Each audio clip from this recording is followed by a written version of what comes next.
and welcome to another episode of the Digital Embellishment Show. I'm your host, Kevin Abergel, and today I'm very happy to have a good friend of mine, somebody I've known for a while in the industry, somebody who really knows their stuff, Mr. Vince Manini, the Vice President and Partner at Team Concept Printing in Carroll Stream. Vince, how are you doing, man? What have you been up to? What's up, Kevin? How you doing? Thanks for having me on. Tell me something, Vince.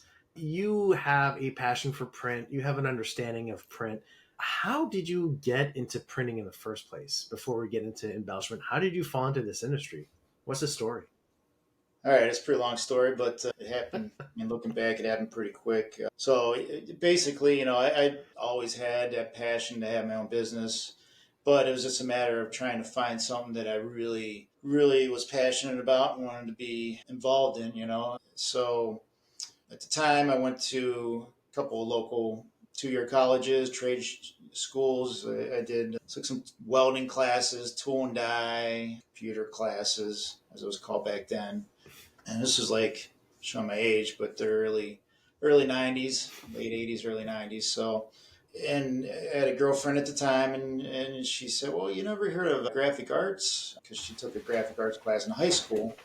And I'm like, no, what is that? And she said, well, like newspapers and, printing, and I'm like, at the time, I'm just like, well, doesn't that just come off of copper? I didn't know anything about it. So I actually found a place that took a 101 class, and I was just blown away how much work was involved in actually printing. I mean, all the different steps and all the different thought processes, and I was just infatuated with it. So then I took other classes, and I started, trying to find a job in it, which wasn't easy because without experience, it's tough to find a job in a trade. And finally found a place, and just happened to be a place that was a small franchise. And we did a lot of thermography, raised print, which most things, business cards, stationery, that was all. The raised print was kind of, at the time, it was like newer, because if you wanted something raised in it, this is before four-color process on business cards and the smaller gang run stuff and that, you'd have to engrave it, which was very expensive. So Right. the cheaper route was thermography, Right. which is print. I moved up the ladder really quick. The franchise me and my partner ended up getting to the point where it was the biggest franchise of 165 of them. And then me and my partner, Tony Rouse, he moved up the ladder and he ran. It was a small franchise. I mean, there was only maybe, 30 of us working there, under 30. So the owners ended up not wanting to be involved. They actually moved to Hawaii. Tony and me ran it. Tony was the general manager, and I ran production. And, after a while working, 15, 16 hours a day and wanting to grow, which we wanted to keep pushing to grow, and they didn't want to give any money for investing, and they didn't want to get into certain things. And it was frustrating. You want to see the business succeed, even though it isn't ours. But we're just like, hey, mate, it's time. We should offer to buy them out. So that's what we did. And they fired us. No kidding. Yeah, so they fired us. But so we started, we had to invest in some, couple presses, Wait. Before we get there, hold on. So you get fired from your job. You Yep. are building up. You've built up this franchise to be the biggest franchise out of 165 franchises. Yep. Thanks to the work that you and Tony were doing as a team. Then you go to buy out the owners, and they say, "No, thank you. You're fired." Then you have this moment that goes, "Oh no, now what?" And then you guys decide to go off and create your own printing company, Team Concept, and invest in equipment. Is that what you're saying? Yeah, it pretty much. I mean, we did plan because we thought for sure that they'd sell to us. Yeah. But that obviously didn't happen. But we did plan. We met with some banks just in case. And it wasn't easy. Most banks, you're talking us being in our late 20s. Yeah. Yeah. but they're not really willing to put money out. Yeah. We finally found a bank that said they committed to doing that, and they knew exactly we were going to offer to buy it, and we said we want to use them as a bank, and if we bought them, we'd want to, obviously Yep. use them. And but if the other route went where they fired us, we would need all that capital, and To you create know, the business. and That must have been so scary. Yeah. it was very scary. I mean, it was. Now, lucky enough, I didn't have any kids. Either did Tony at the time.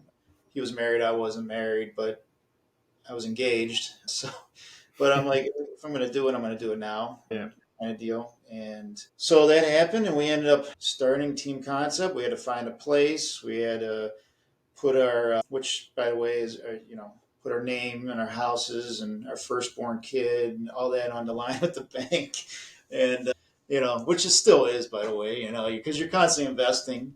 If you're going to grow, you got to keep investing and throwing money Sure. out there. And I tell you what, one thing that we thought for sure the customers that we knew would come over to us, but they didn't right off the bat. They were like, there's a lot I've learned at that time. There's a lot of meaning to your name.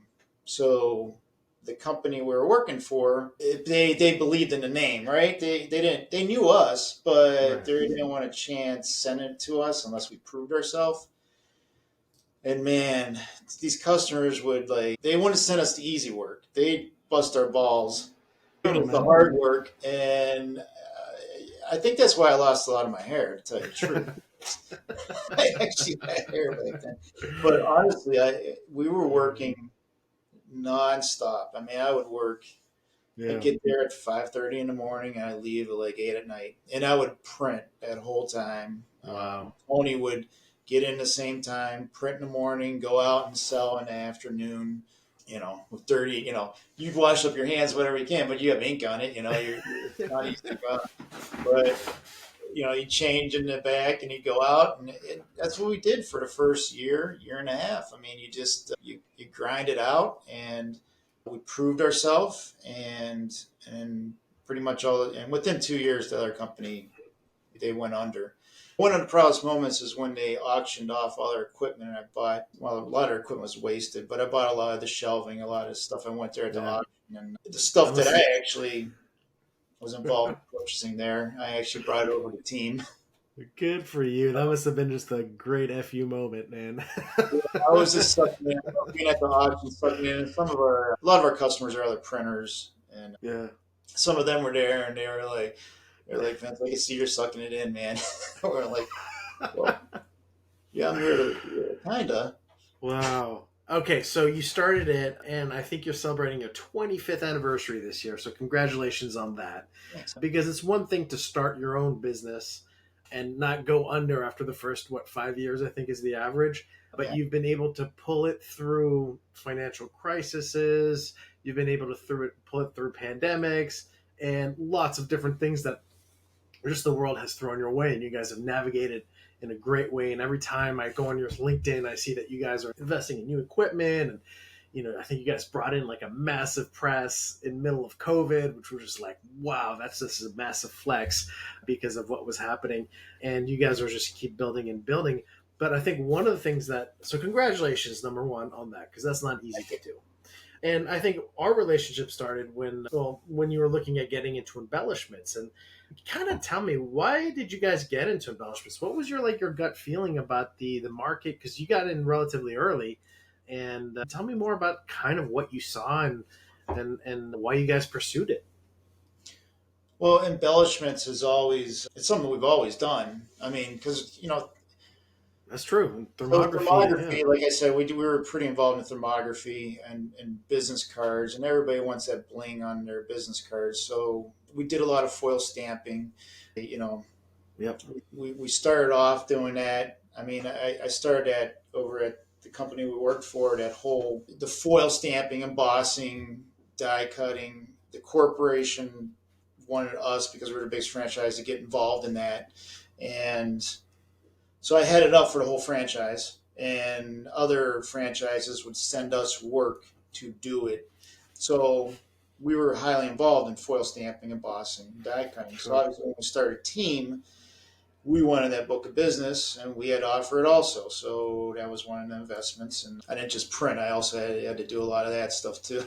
So Yeah. switching between foil stamping, embossing, and so we've always been involved in embellishment. Putting that spark into print, and I believe in it. I love it. It it you know, it just shows. Obviously, Yeah. it's beautiful. I mean, you have print, you have the added value you're putting on it, foil stamping, embossing, Yeah. but nothing really changed. Nothing's. It's been like that forever. You know what I mean? Like it's always been available. But when the new stuff, to be able to do foil stamping where it's raised and it stands out Yeah. more, and also do a variable on it, it just blew my mind. I mean, I'm like, wow, and it's in the process of how it's done. It's really cool. It's something new, so it's kind of like a given for us. We looked at it as, hey, we're already doing this. Now we have more to offer to our customers, and it even adds more spark. We were still doing thermography, the foil, the embossing, the spot UV varnish. We do all that normally, but this added even a higher, even a better Yeah. value to it to print.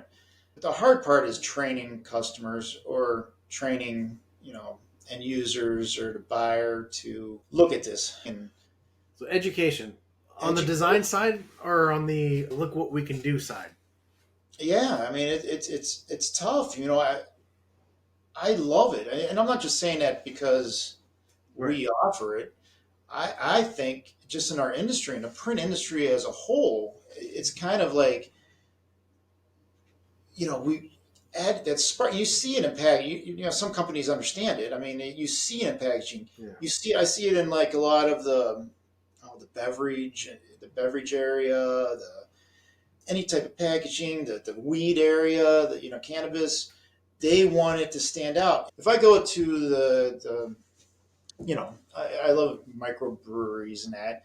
So if you go and look, man, there's tons of them, especially around our area. They're all over. You got a whole huge shelf.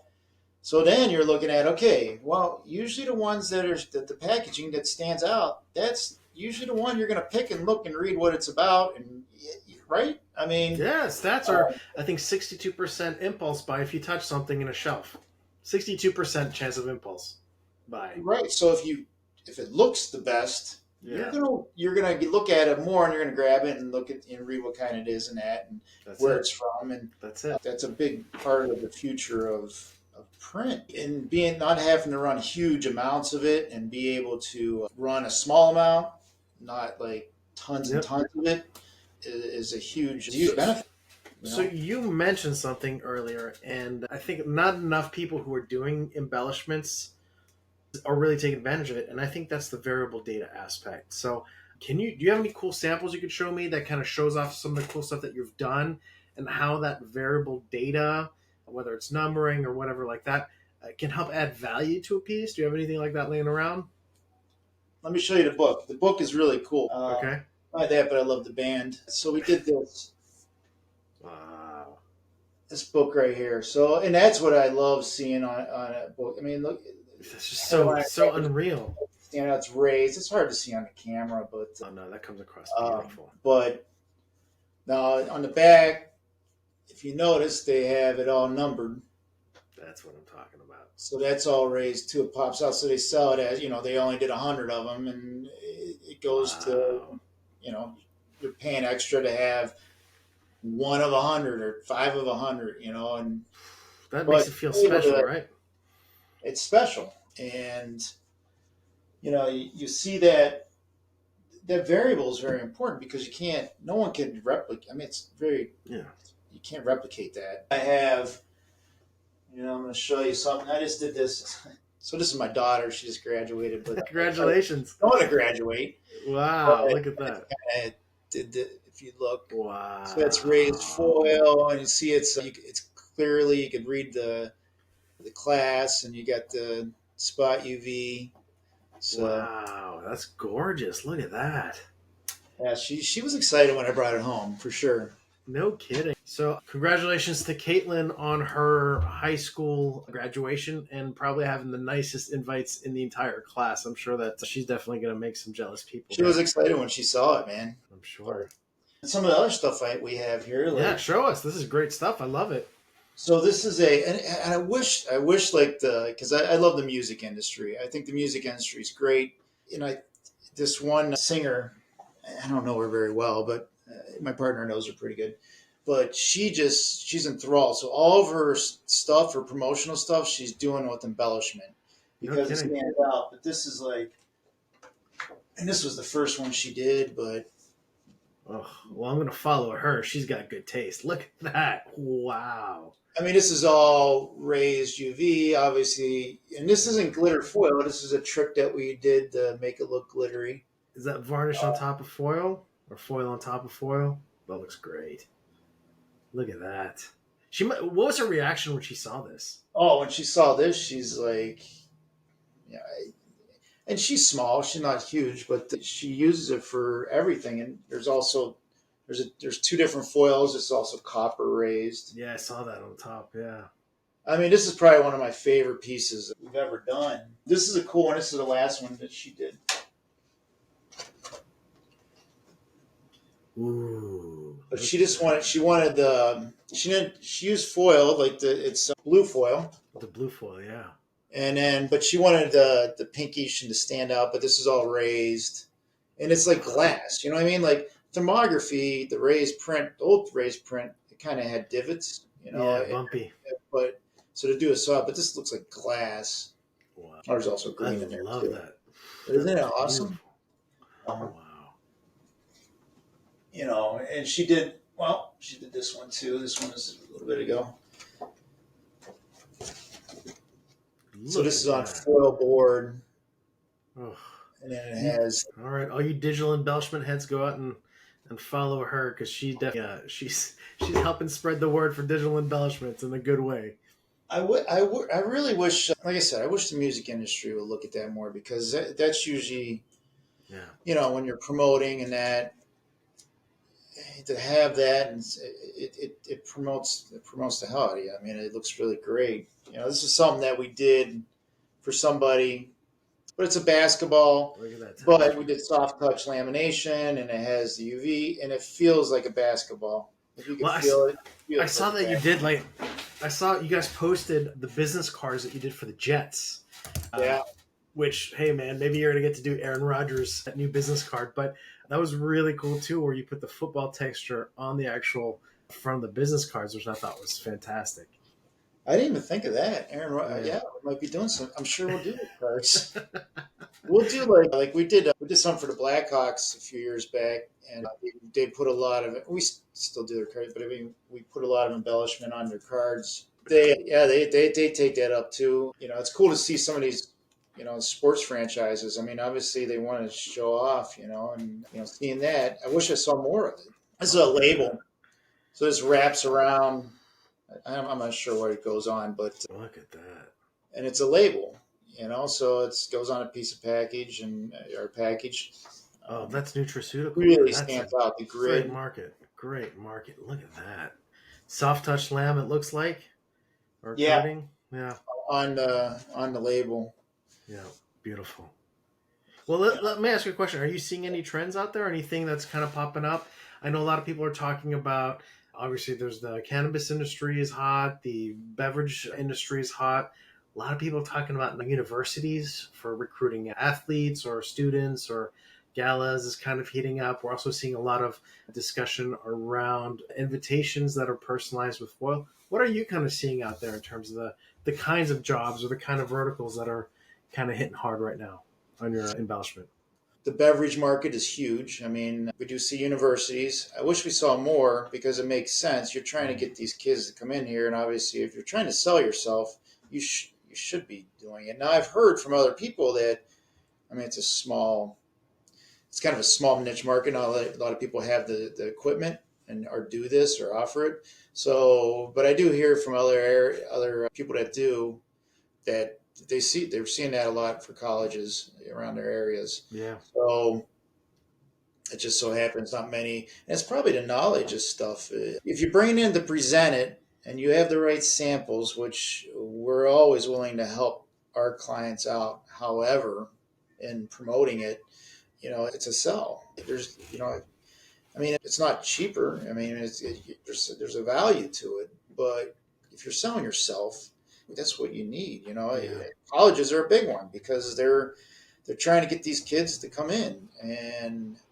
looking good, it means a lot, man. I mean, it enhances your reputation. It shows that you care, and it shows that you are a reputable business. I think, the more that you put into it, Yeah. just like anything else, really. Of course. No, for sure.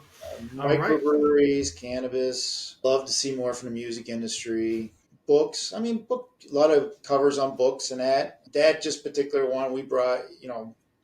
They were just going to have us print the variable on it, but we talked them into doing the foil variable, and they didn't even know that it's a possibility. And I think that's a big part of the problem is just people not knowing that the capability is there. You know what I mean? Which it only really has been for, well, how long? I mean, Yeah. No, the education is the biggest issue and the biggest gap. And the problem is that you don't get the opportunity to educate your end user because everything that's coming to you is usually coming through other printers. So you're at a position where I think you have to just educate your customers, which are printers, on the benefits and provide them with really cool samples, and hopefully they sell one job and it's a hit, and then they just keep coming back every job and trying to push the embellishment stuff. which usually happens, by the way. Yeah, is it like a high reorder rate? Yeah, like, well, we'll take jobs and we'll do the job, and I'm like, boy, this will be a great. Okay, I'm going to show you another piece here. So here's one I picked out just for this conversation. So here's a piece. So it's a pretty, Yep. it's going to fold down into where it holds, Yep. holds something. And I'm looking at this and I'm like, man, if they did add a value on some of this, and it would stand out so much more. Yep. It's a cool piece. I don't have a folded one, and it'd probably take me 10 minutes to fold it down.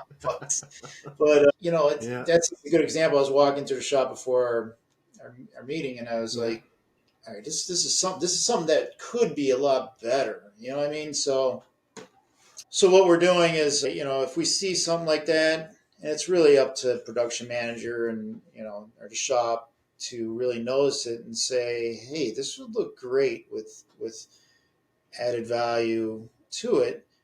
And we'll get the artwork and we'll put some stuff on it, and then show the customer and say, hey, here's your product. Looks great.